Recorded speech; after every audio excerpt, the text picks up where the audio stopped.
How are you guys doing? Good. I wasn't sure if you were coming in person or not.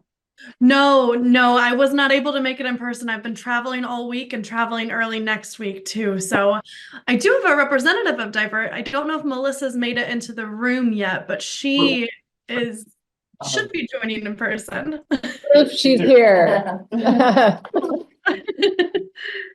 Okay, Lyndon. So this is our speaker, Holly. So whenever you're ready, then that's. I haven't met Holly before, I believe, at our event. All I've been doing in summer. like for updates has been. Yeah. Everyone else has the cookies. Well, you guys was last night, so. Yeah, she presented at our sustainability event. Jolene, will you be jumping in? What I was gonna add, Are you speaking today? which I'll remind you about, is the advisory group. Sorry, yeah, I'm here. Okay. I'll just give you the advisory group. We're gonna probably be, I think, for 10:14. What time is it? We can wait another couple of minutes, Lyndon, just to make sure everyone has parked. Well, thanks. Parking was tough. Parking can be tough down here, so we always wait a few minutes. You guys can help yourself to lunch Yeah, and we have lunch here. consider a table if you'd like. Feel free to grab I some. think you were at the plant like a week or two ago. Or never. Oh, yes. I was actually on vacation, so. Oh, well, Good I'll to be there meet this you. afternoon as well. Oh, you'll be there this afternoon? Yeah. Jeff from Sacramento is coming down. Oh, okay. Is he coming with it? I don't think so. I I don't feel think like so. the city is coming up on.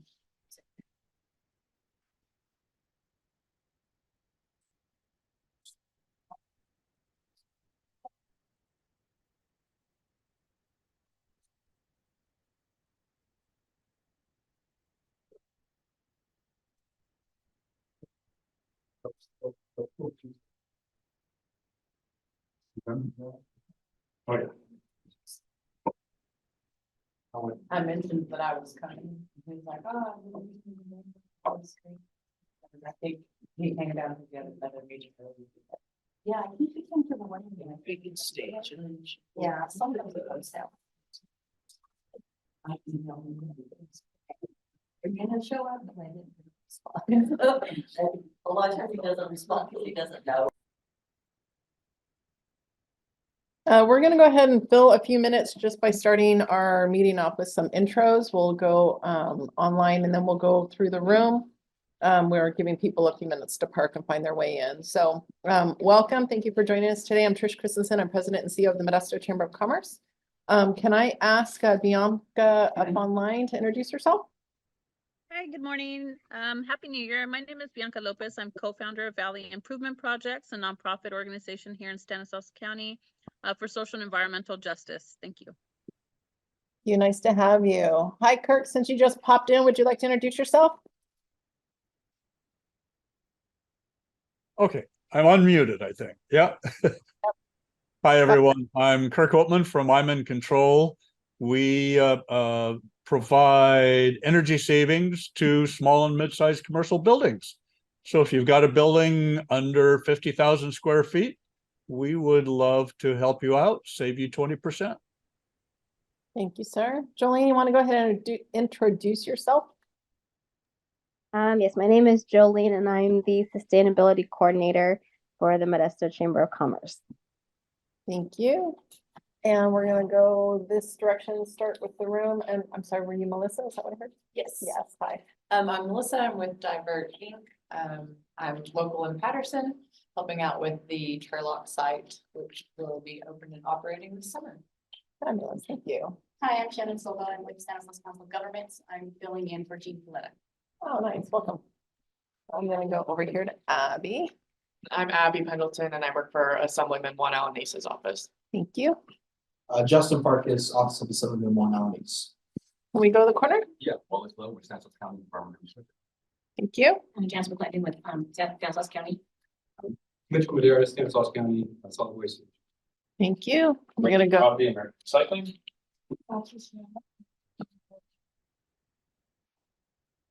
Thank you, Scott. Chief Policy Officer, Greater Stockton Chamber of Commerce. Happy to have our friends from Stockton with us. And right here. Fiona Burke from City of Modesto Solid Waste. Hi, I'm Cindy Woodruff from Blue Diamond Growers Syndrome. Thank you. And Lyndon, you want to take it back over and kick it off? Sure. We are, we want to remind everybody that we're here, that this is the first one of the new year. First Stanislaus Green Team of 2024, so welcome. And a reminder that get on the email list so that you know about the speakers every month. We're here the second Wednesday of every month. No, we're the third Thursday of every month. There you go. Third Thursday of every month. Make sure I get that right.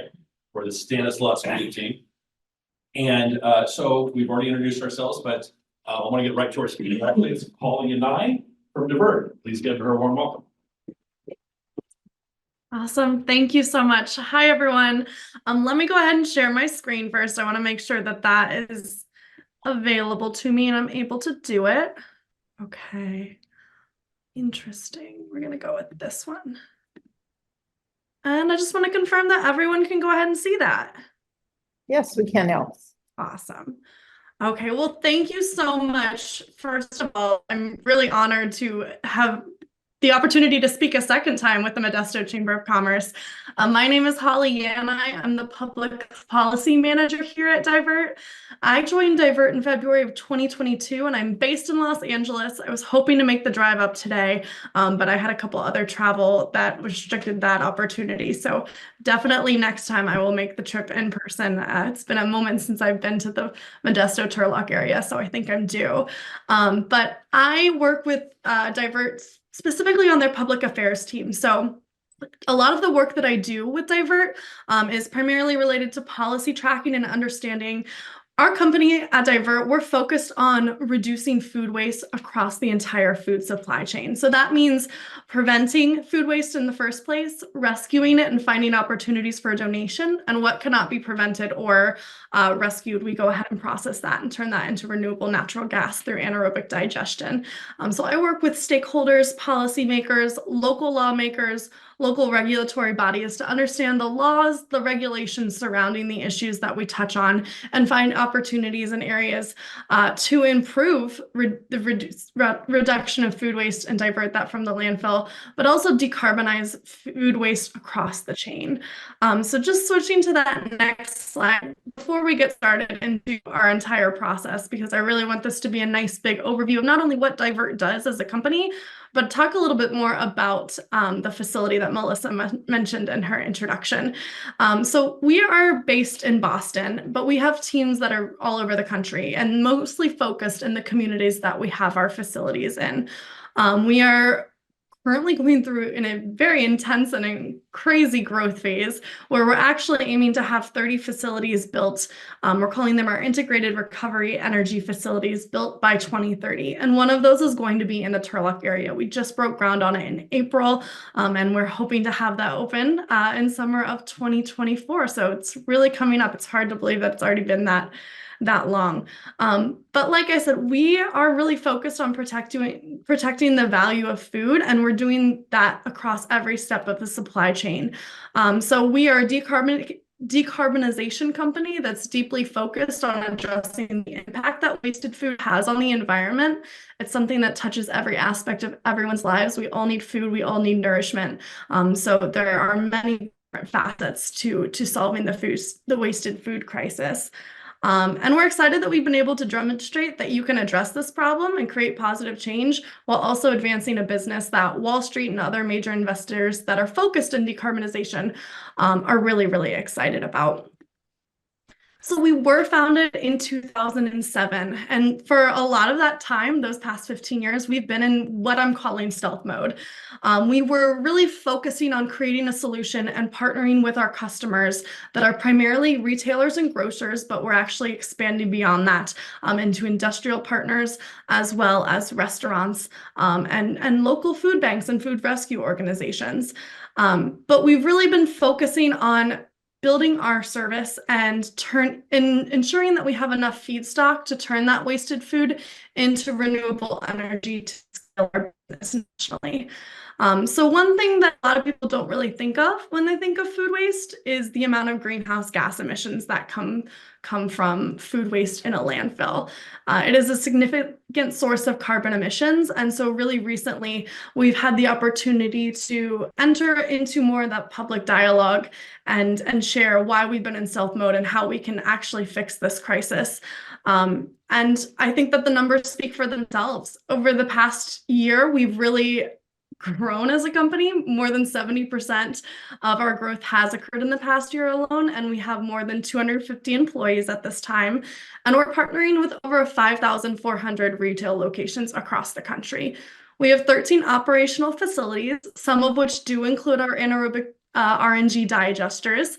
And we are currently expanding that with that number with our projects in Turlock as well as Longview, Washington. We also recently broke ground on a facility up there this year. So we do work with a lot of the larger names, brand names in the retail food business. That includes Albertsons, Safeway, Kroger, CVS, and Target. Just to talk a little bit about why we focused on our retail sector first and foremost, the margin of profit in grocery stores is actually very, very slim. A typical retail store might sell about $50,000 worth of food in a single day, but it can easily lose tens of thousands of dollars in one day if that food is improperly managed. And when I say improperly managed, it could be something as simple as maybe there was a recall on lettuce, and so they lose all of that wasted food and it just goes into the landfill. Or maybe there's an issue with their refrigeration system that they need to address really quickly, but they lost a lot of their product in the process of doing that. So in this business, prevention is just as important as diversion. We really want to get back to the core crux of why our grocery stores or our customers in general are wasting food and give them ideas on how they can go ahead and prevent that wasted food in the first place. So we help our customers take that preventative action so they don't unnecessarily strain the food supply chain. And instead of wasting the food or throwing that away, we connect them with partners in the community, food rescue organizations, food banks, whatever that might be, to help them donate more. And then whatever they cannot donate, we go ahead and we turn that into renewable natural gas through anaerobic digestion. And before I get into the specifics of our program, I actually want to talk a little bit about the why and help everyone in the room kind of understand, why wasted food is such a good thing for decarbonizing our power sector, and also decarbonizing our landfills. So just to focus on this, I think everyone can agree, most people can agree, that conserving natural resources by buying the right amount of food and donating more is a good thing. But what's driving companies like ours and what's driving policymakers, and that's really where I focus a lot of my time, is the focus on the massive environmental footprint that wasted food leaves behind. So if you look at this graphic specifically, you can look exactly at all of the factors that go into growing food in the first place. So the fuel, the equipment, and the labor that goes into not only growing our food, but getting it from point A, from the farm to table, and every step of the process in between that. The water that goes into growing our food, we don't want to lose those precious resources, as well as the nutrients and minerals that are buried. And to top it all off, this country is losing the amount of landfill space. Not so much on the western side of the country, but especially in the Northeast, there is limited landfill capacity for people to grow things by. So we need to start really looking at different ways to manage our waste.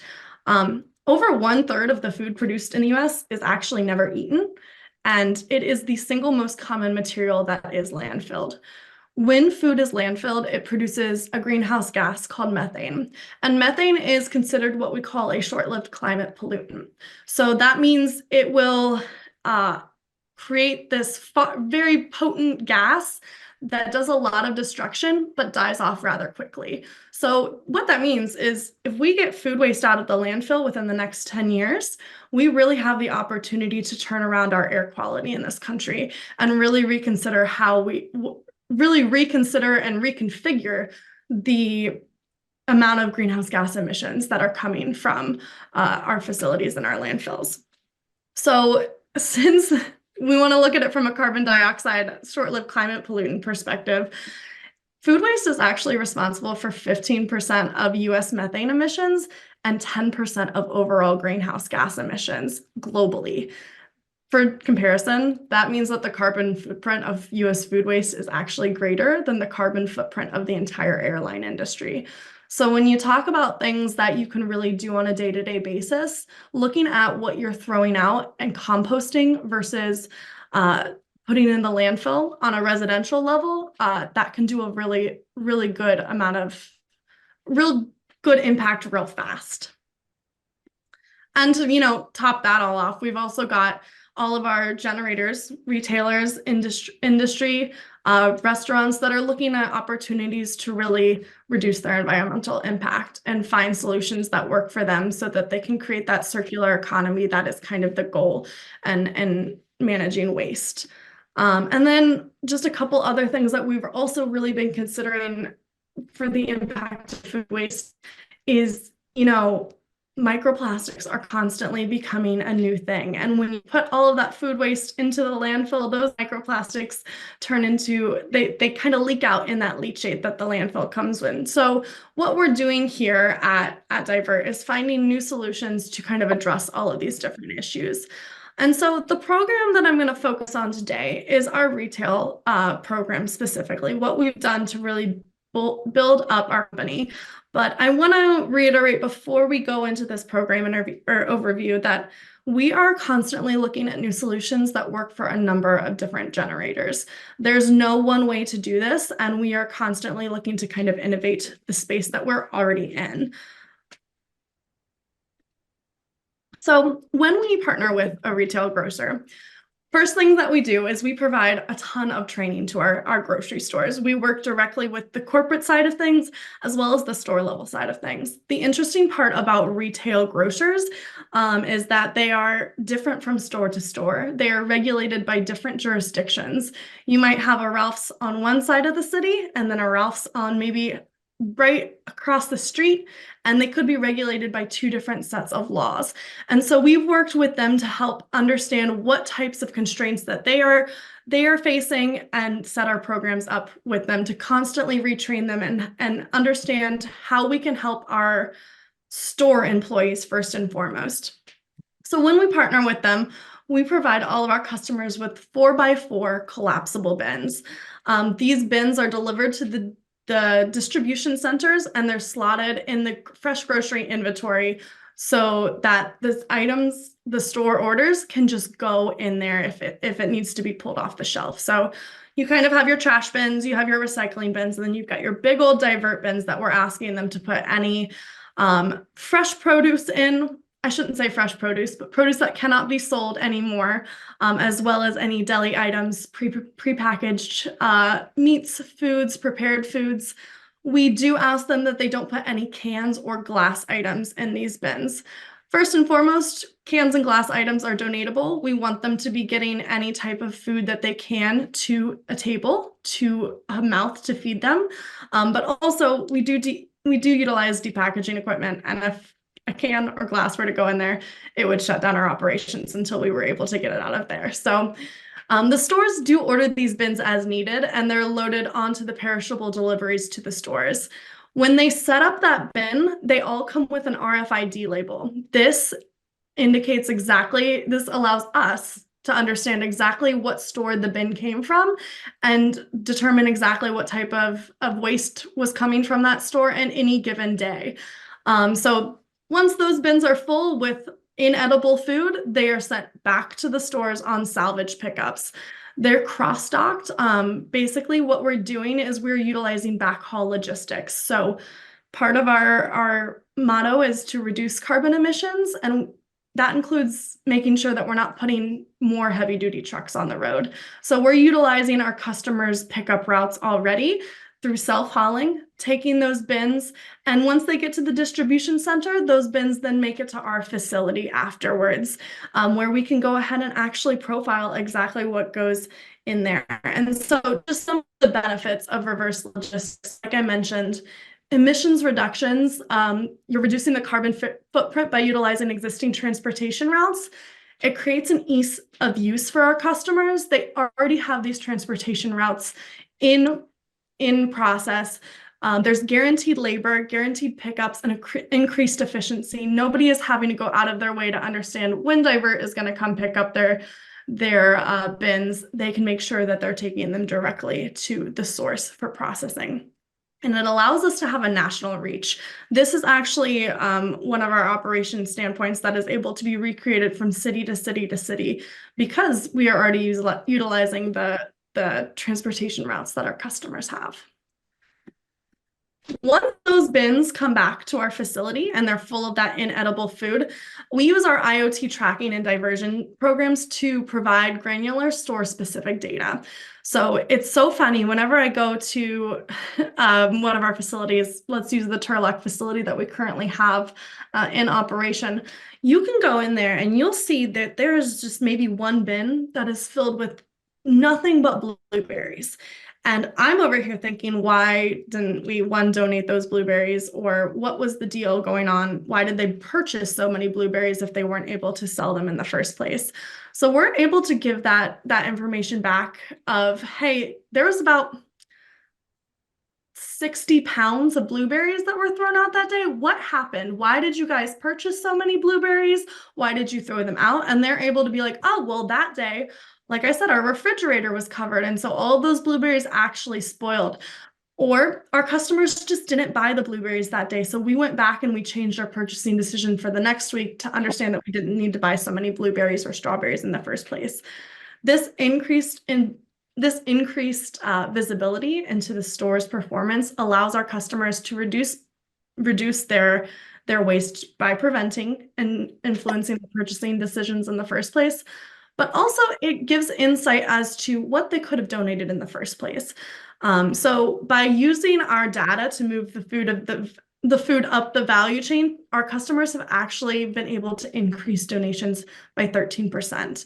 And this is something that we've really been focusing on. And I'll get into the donation side of things a little bit more, but as I'm sure being in California, you're all aware, with the implementation of Senate Bill 1383 and the requirement to donate as much food as possible, our customers were really realizing that there was something missing in their operations. They operate in these localities and they didn't even really understand what food banks or food rescue organizations were operating next door. So we've been able to forge those partnerships with our customers to increase those donation opportunities. Now, whatever cannot be prevented or rescued, we then utilize anaerobic digestion to turn that inedible food into renewable natural gas. So what that means is anaerobic digestion is basically a process. It is a closed tank, and I like to think of it, it is a naturally occurring process that happens in nature, and we have taken it and put it into a, like I said, closed tank facility. You have thousands of gallons of water that includes bacteria that's present. We pump that inedible food after it's been turned into what we call a slurry. We pump it into that anaerobic digester, and that bacteria eats that inedible food. And it has a couple of different byproducts. Biogas is one of them, as well as a digestate that is created in the process. And that biogas, we then upgrade, we clean it, we upgrade it, we turn it into renewable natural gas to pump directly back into the pipeline to either heat local houses, if that is what the locality wants to do. But one thing we've really been looking towards and working with actually the state of California on is to understand what are the hard to electrify sectors?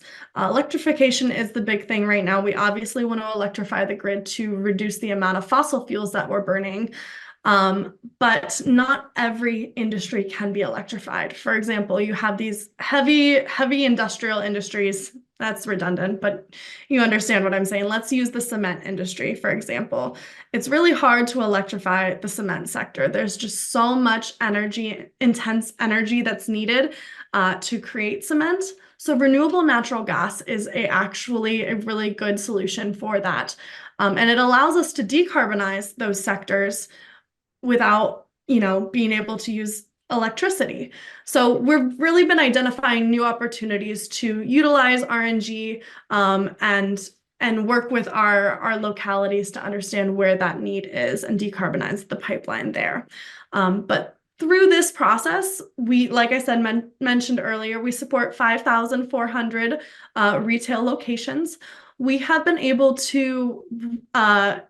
divert 220,000 tons of food waste from the landfill annually to this point, and that equates about 900 million pounds of carbon removed annually. We just adjusted that number, so I'm excited to see it up there. But that is a general process for us. I also want to really highlight one of our and how these programs are benefited. So as I mentioned, it's going to eliminate, I don't think that I mentioned that yet, but our depackaging eliminates the amount of plastics and the amount of time that it's going to be used depackaging. So it creates a really straightforward process for our customers. They don't have to spend time taking all the food out of the clamshells or undoing all of the prepackaged foods and the pre-processed meals. They can stick everything in the bin. We also have a Food Safety Modernization Act approved backhaul program. We worked with an extensive team to understand how that Food Safety Modernization Act is impacting our operations and make sure that the whole process is as clean as possible. But I want to also mention and focus a little bit on our food recovery initiatives.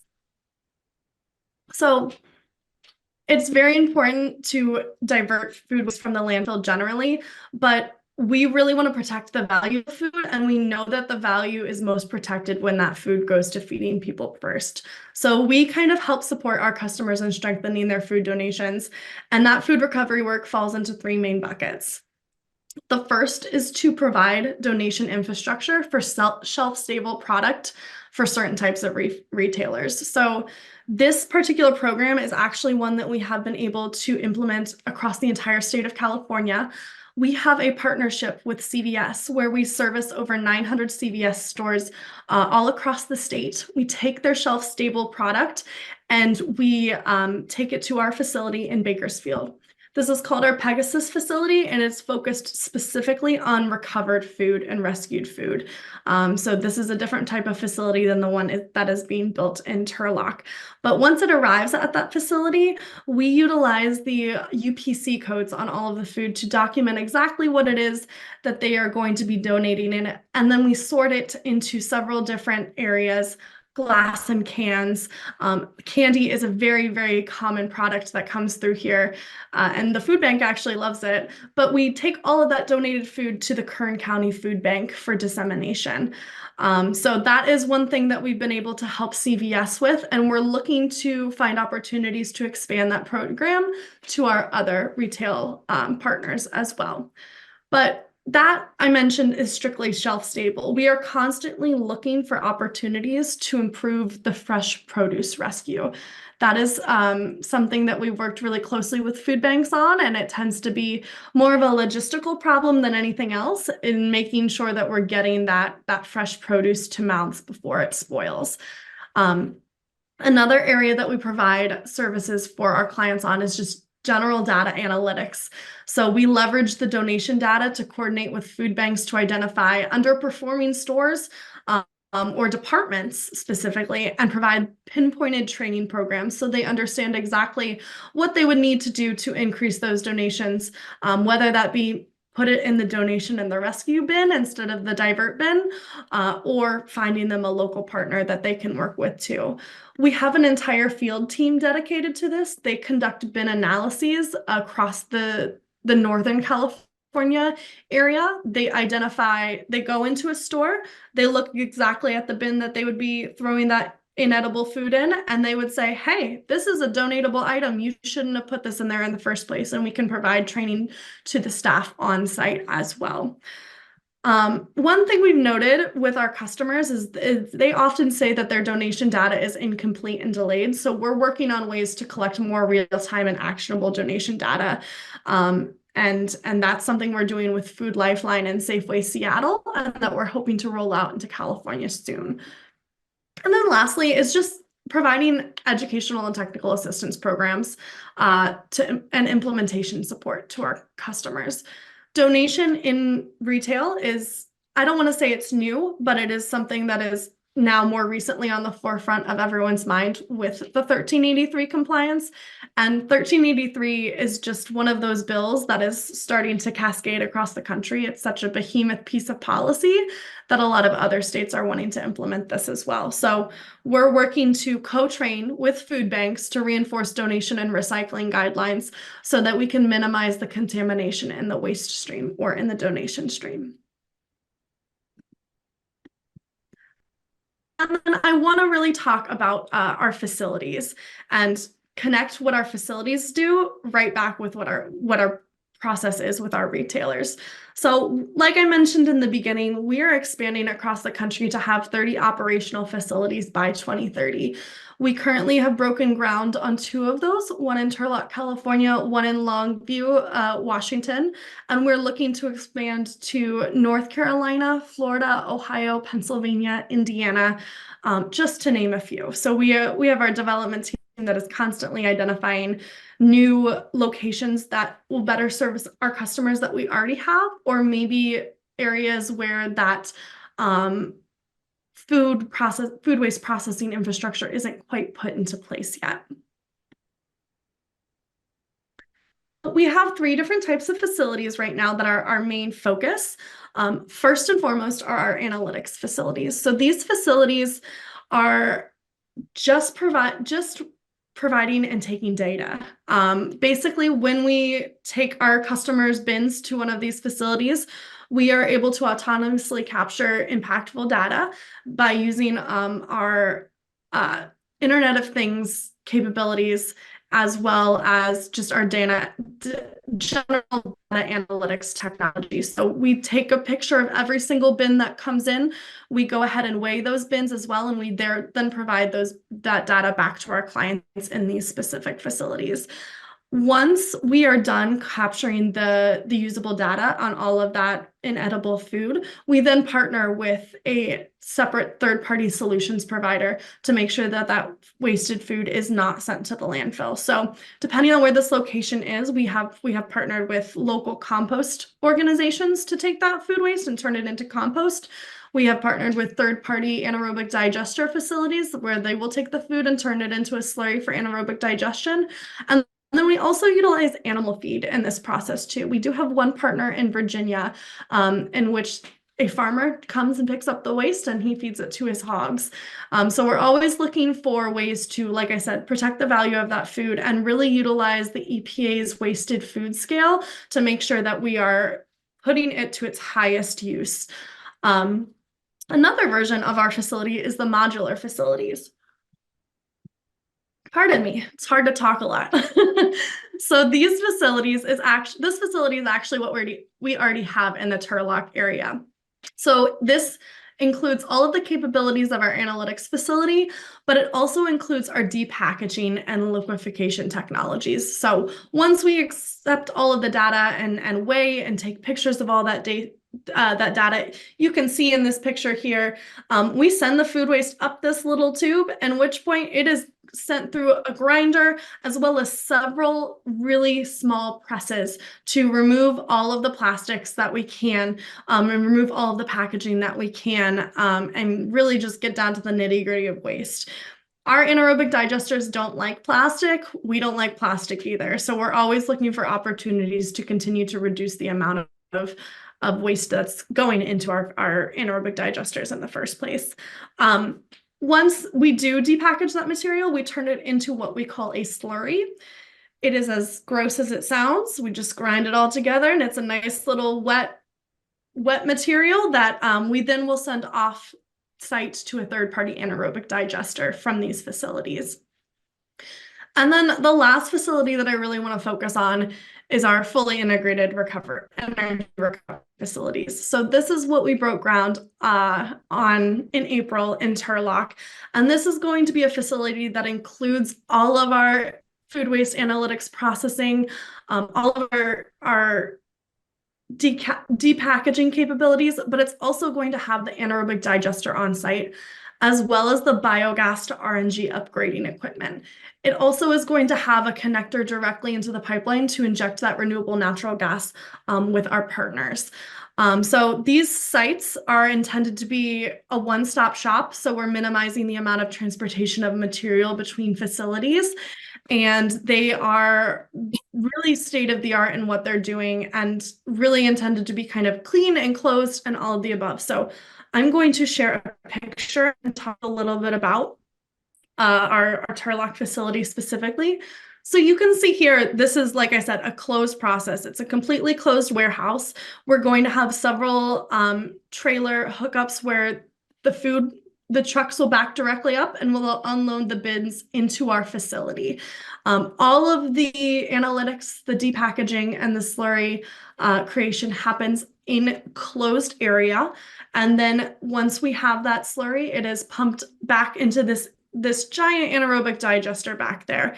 And that digester is kind of like a human stomach is how our chemist has described it to me.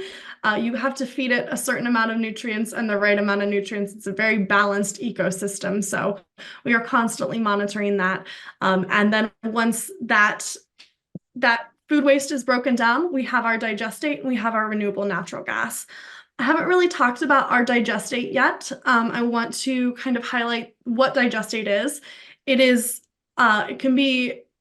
It's what's considered black gold in the food waste community. It can be used as an addition to compost to help enrich and speed up that composting process, or in addition to fertilizer to help add those nutrients back into the soil for farmers that are looking to grow food as well. It's a way to, offset the amount of emissions that are created from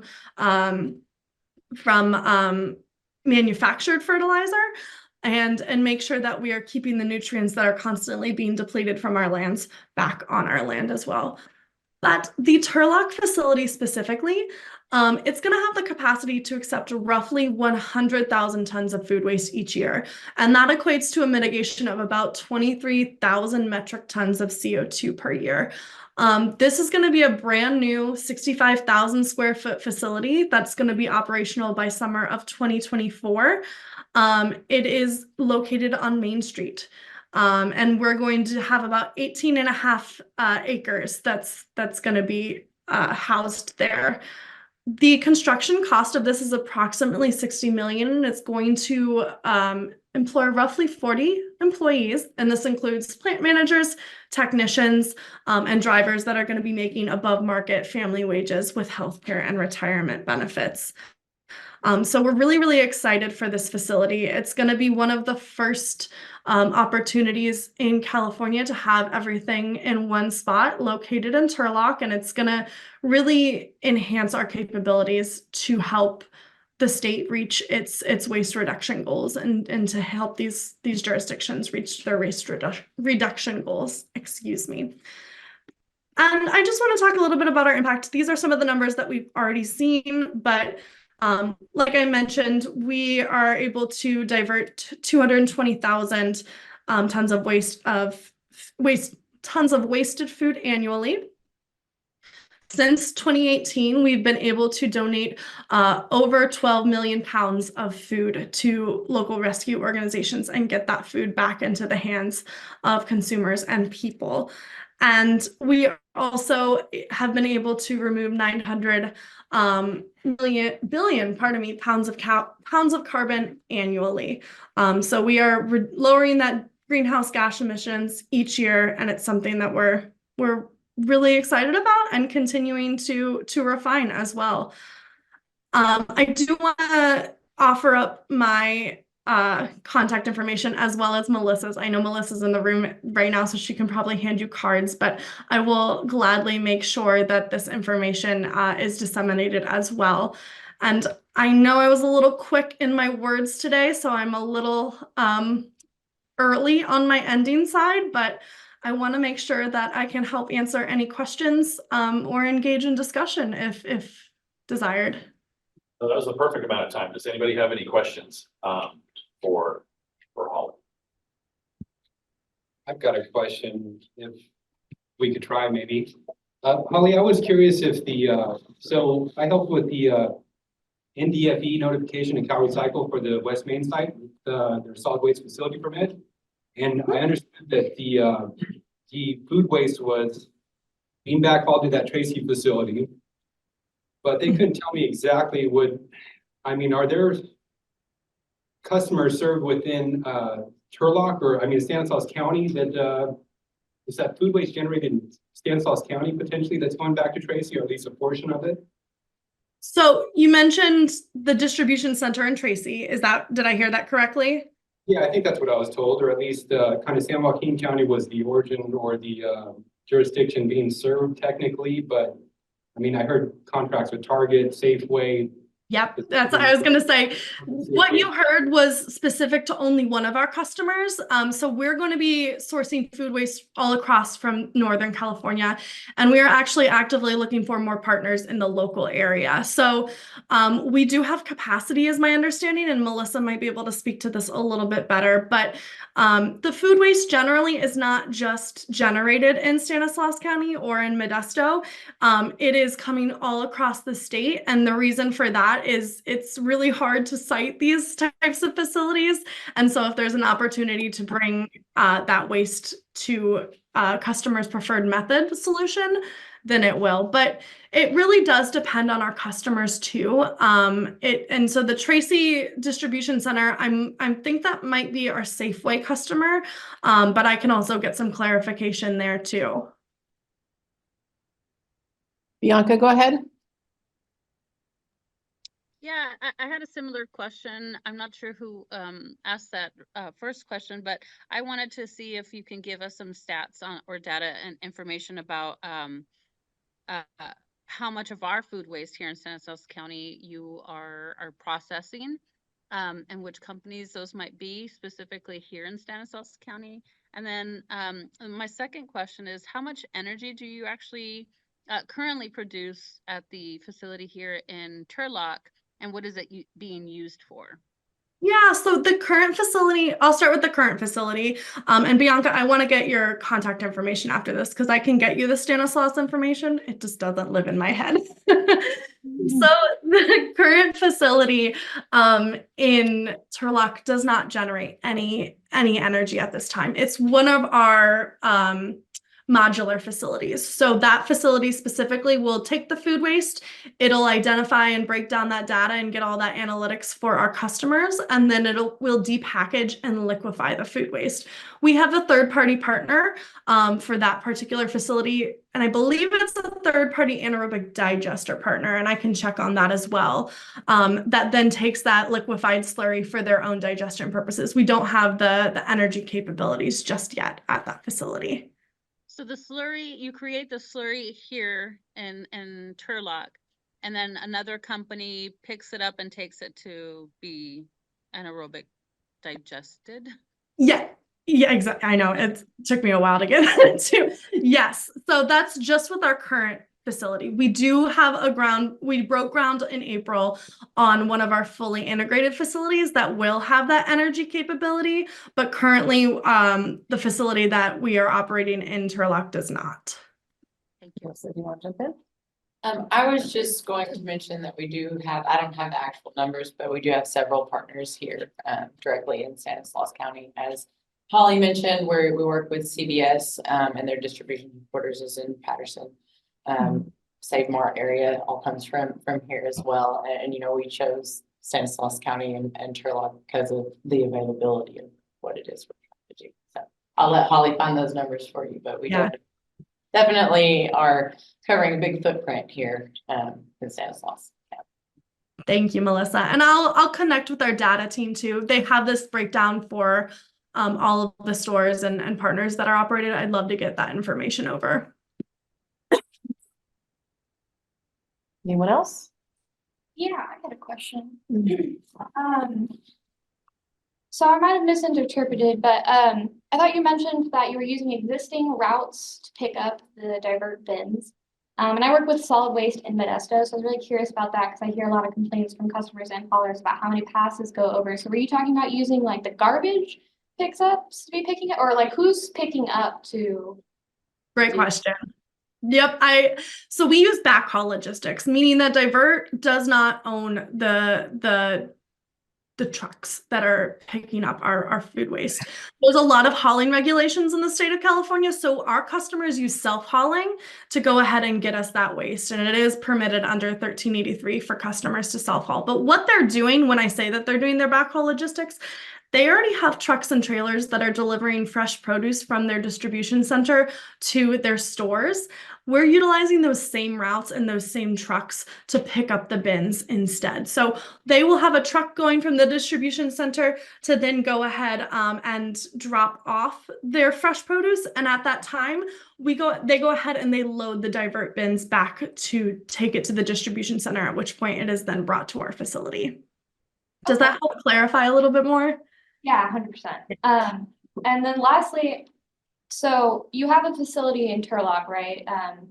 But then were you talking about creating a newer, more fully set one here in Modesto? Was that what was? So they'll both be in Turlock. We haven't actually decided quite yet what we'll be doing with our current facility in Turlock. However, you know what I tried to share my screen and now I can't find. Yes, there we go. So now I can't, apparently I forgot how to share my screen. We already have a facility in Turlock and we're building another facility in Turlock. So the newer facility in Turlock is intended to have an anaerobic digester on site as well. That current facility in Turlock, the modular site, we're not entirely sure of what we want to do with it yet. It has a lot of processing capability and there is just so much wasted food in California that we're just constantly revisiting whether or not we want to keep that open and take that liquefied slurry to our brand new digester. We're still in discussions on that, but yes, it'll still be in Turlock. So why is there just not enough acreage at the original facility to expand it, or why build a whole new one? Yes, so this new facility will have about 18.5 acres for us to build 65,000 square foot facility. The current facility in Turlock, and I would actually love to find an opportunity if anyone is interested. And I can reach out to the site manager there for a tour. When I went there, one thing that I've always heard about with anaerobic digesters is the smell and food waste. It's me kind of smelly, right? Like it's wasted food, it's breaking down. So when I drove up there for the first time and I found out I was kind of in a neighborhood area, I was like, there's no way I have the address right. It's in this covered facility. I didn't even recognize that it was currently there, but it's not big enough to hold a digester on site. And I believe that the zoning laws, we wouldn't want to put that type of facility in the middle of town, essentially. So we did cite a completely new area that's much larger. It encompasses all of our needs. And it's a little bit quieter so that you're not affecting the homes, the people, and the local community with the operations that we intend to do. And Holly, if I may, we are planning on keeping the current Turlock facility. We are tossing around ideas about what it is we are going to do. The number one idea right now is a new donation site. So really excited about that, but it's definitely very preliminary and in the works, but excited about that. Thanks, Melissa. This is why I was like, would you like to join? Because I know these conversations are ongoing. So I love that you have the most up to date. Bianca, back to you. Thank you. Is that second facility already been approved and permitted, or is it still going through the process? It has been approved and permitted, yes. Thank you. Go ahead. No, right, yeah, go ahead. Sorry. She had raised her hand just as you said that. Great. The microphone is here. Great presentation. I think you guys are doing really amazing work. I just wanted to know if you found kind of an issue with like the plastic packaging of the food waste that you guys are taking. I know that you tell the grocery stores you partner with, like, you don't want any of that inside the bins that you're collecting. But do you have any suggestions on like where they can take that or what they can do with it? Yeah, actually, and I'm sorry, I think this kind of got muddled. We don't accept glass or aluminum cans in bins because it will jar the equipment, but we do accept plastics. So we will take the clamshells that blueberries or strawberries come in. And that's because we have a whole set of depackaging equipment that we push the food waste through, and then we push it through as so many, I believe that it's called a sieve, but they're filters. They're mesh filters. And it separates the plastics from the food, the liquid food. So then we then take those plastics and we call those our residuals. They do have to be landfilled simply because there's not the recycling capability in the state to actively recycle a lot of our plastics. And I know California is really working on addressing that and determining advanced recycling. This is actually an ongoing conversation that we're having in the state of Washington too, because our goal is really to reduce the amount of residuals that we have coming out of our facilities at any given time, and find new opportunities to upcycle those residuals if they can be. But that is the one part of our process where it does get landfilled. Yeah, I think maybe like if I may maybe suggesting partnering with manufacturers who make products who can use those those raw materials you guys are landfilling. And I would love, I would love to engage in those conversations. I've not heard of any manufacturers, but I would love to hear suggestions, or if you have any ideas of who we can contact. I know that our development team is constantly looking for new solutions for our byproducts. We just had a conversation with the Stanislaus County Farm Bureau yesterday to determine opportunities for our digestate, and how we can work with the local farmers to make sure it's up to their standards first and foremost, and up to regulatory standards, but also just ensure that those nutrients are getting put back on the land. So any opportunities with plastics too, that's such a new frontier that I'm just pouring into. I welcome suggestions. Hey, Frank, I think we'll go to you and then we'll go back to Lyndon. Thank you, through the chair.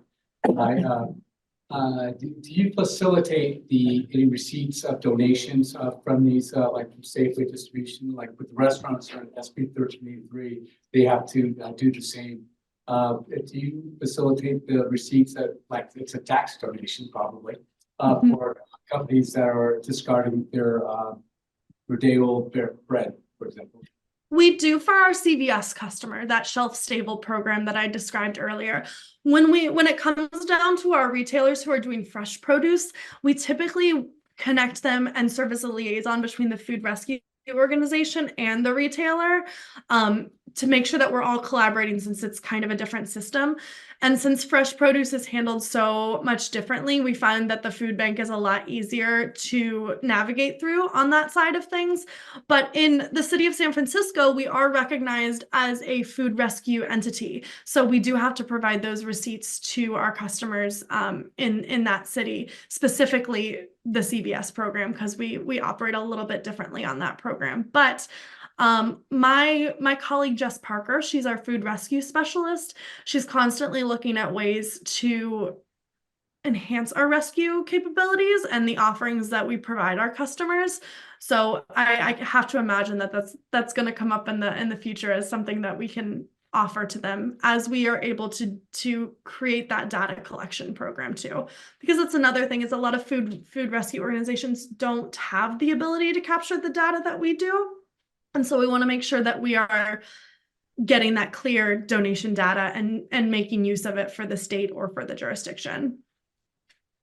Cool, thank you. Okay, Lyndon? I just wanted to wrap it up real quick. I had questions for Melissa, but I'll do that afterwards. I want to thank Holly very much for the presentation.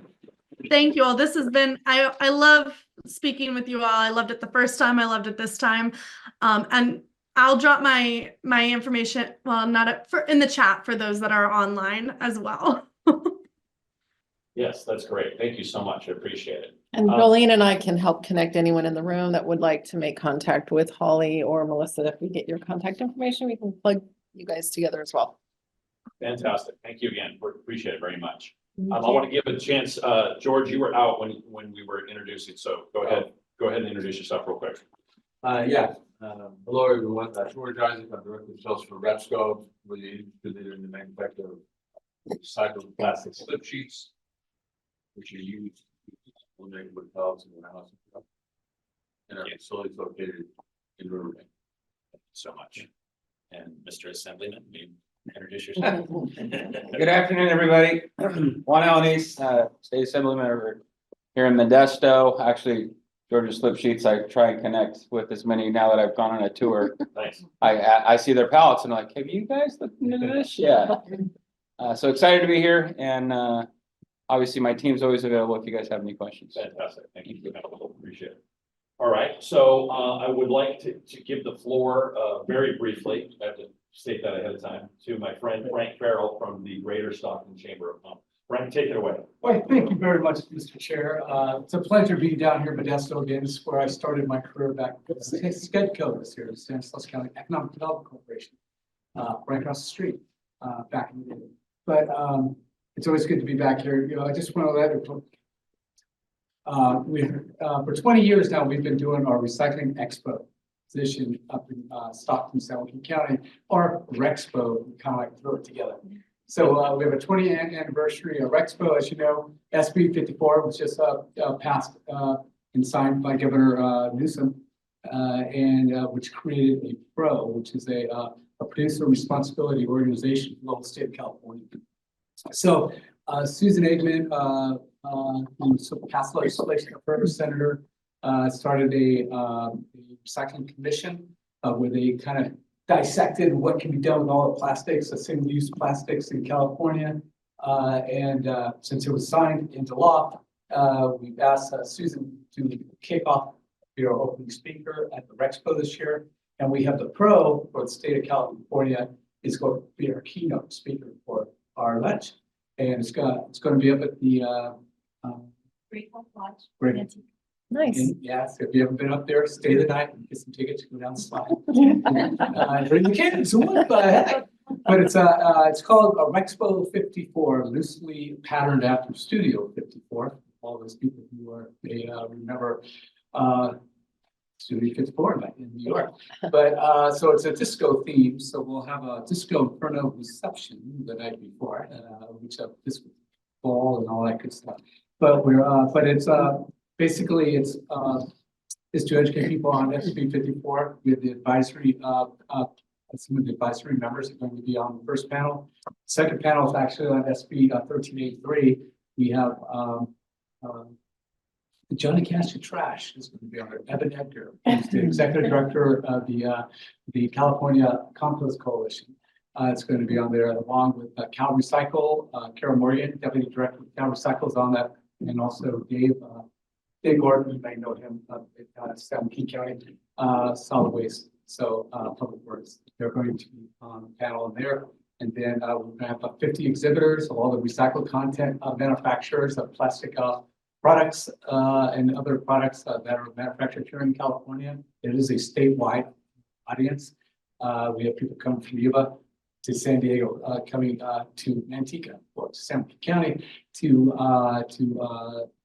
learn about what's going on. We do have, if I may, on the back of our recycled content paper, by the way, at least 35% is our agenda on it. And I just basically told you everything's going to be on it. The only weird thing about it is we got Neil Edgar, who's a senior project manager with Edgar and Associates. Johnny Cash's brother. Oh, yeah. Oh, yeah. So yeah, so I hope they carpool down, you know. Yeah. I don't know, they don't talk. Yeah. And but anyway, it's going to be on March the 6th. It's Wednesday, March the 6th. Okay. Tuesday evening is the setup for it. Like Stanislaus Green Tea, we meet monthly as well up in San Joaquin County. Second Wednesday of every month. Yeah, thank you. Yeah, you already told in the introduction, so yes. And Juan, you and I, we met via when I was running the Hayward Chamber. I had you on your select committee. I need to talk to you about what's an update what we're doing here on that as well. Juan's on the select committee of retail theft for the state assembly. It's a very important, as you know, and Trish knows it's a very important issue happening in California state. So. Okay, Bianca, did you have one last thing to add? Just something similar to, I appreciate that information. I'm looking forward to attending on March 6th. One of our co-founders here, Valley Improvement Project, actually sits on the SB 54 advisory committee to represent environmental justice. That is Thomas Helm. He is one of our co-founders, but I just wanted to maybe also invite you all to a special viewing of Burning Injustice, which is a local documentary about our work to shut down the local waste incinerator. It'll be on Saturday, January 27th at the Modesto State Theater. We're hoping folks can come and join us. We're not just going to show the film. The film is very short. It's only 18 minutes, but we are also going to be presenting our zero waste plan. And our zero waste plan has been out for a few months. We're asking community members for input. Anybody here, Holly, I'd appreciate you taking a look at it and see how maybe we can integrate some more food recovery programs on there. But then after that, we are going to be hosting a panel discussion about fall solutions to talk about what are some of these things that are coming down the pipeline by the state and federal government that might not necessarily be in the best interest of our health and our communities. That'll be on January 27th at the State Theater. Doors open at 12:30. We just wanted to tell our story. The Story of Stuff has created this short documentary, and we're using it to just engage community members about zero waste practices in our community. Hope to see you guys there. It is based on a donation, so you can donate $1 or just show up. Nobody will be turned away. That's a perfect segue on how we kind of end our meetings as any announcements before we adjourn. And so Bianca kind of made a perfect announcement about an upcoming event she'd like us to attend.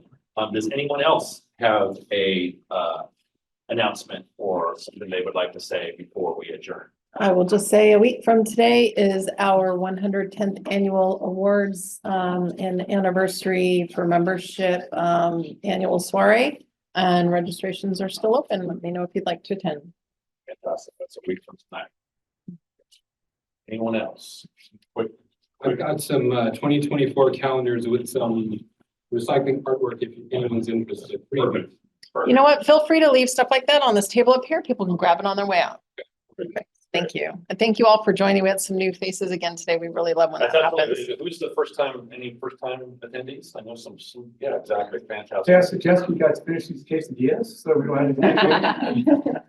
And Frank, as always, we appreciate you, the Stanislaus Green team here through Modesto Chamber. It's kind of a sister program, and so we mentor a lot of what we do and how we work and what we focus on through some of the mentorship that Frank has provided to me and my team here over the last 5 years. So I appreciate you joining us today. Thank you. The more praise, that's enough. He gets it all. I know. So Bianca, go ahead, Bianca. Sorry, I just want to mention that today is the Stanislaus Waste Management Local Task Force meeting as well at 4 p.m. So if anybody here is interested in continuing the conversation and talking trash, please join us on the local task force meeting at the Environmental Resources Department today at 4 p.m. All right, thank you. With that, I think we're a wrap. Yep, thank you. Remember us next month. Thank you. Have a good rest of your day. Appreciate it. Thanks, everyone. Bye, Holly. Thank you.